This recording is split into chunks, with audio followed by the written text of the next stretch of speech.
Hey everyone, welcome to day 20 of my 60-day challenge. So I'm back on my new laptop.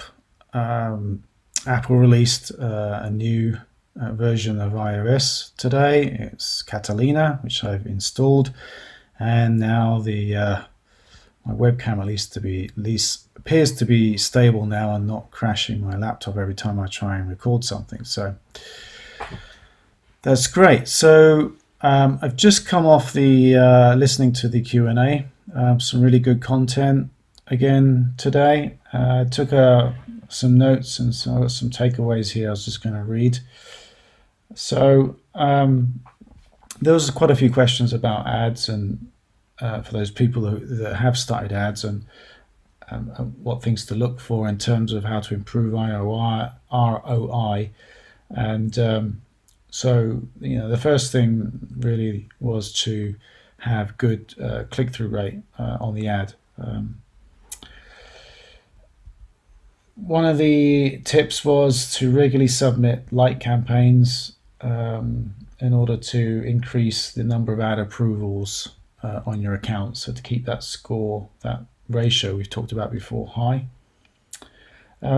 So there were some questions about, which is questions I've had about additional software, analytics, link trackers, and so forth. And I was surprised by their response, saying that really nobody's really using any additional software. Their main focus is the ad, the psychology, the image, the creative, the copywriting. The rest is just noise. So there you go.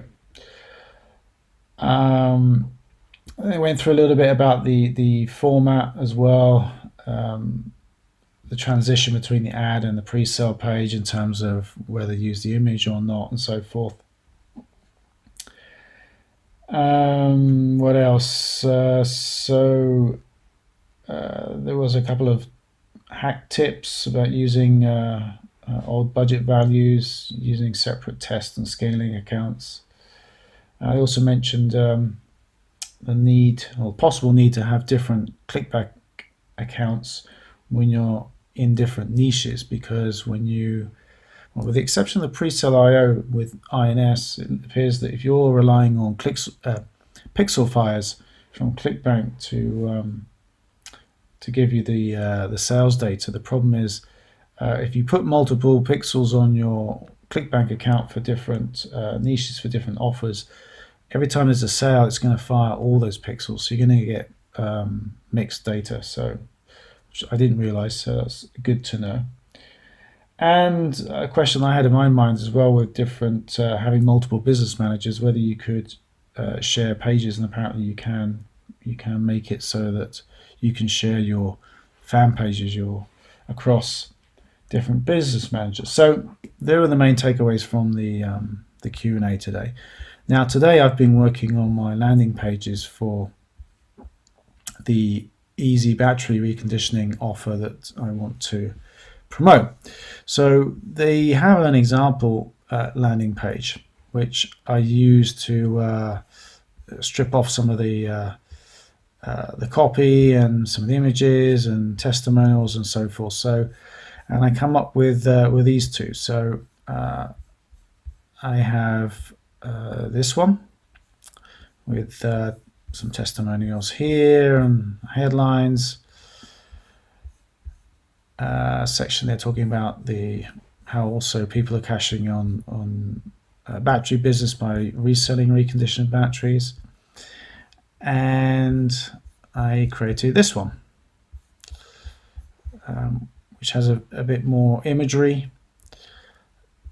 And one thing I just realized from the Q&A is that I really need this first image at the top really needs to match the image that I use in my Facebook ad.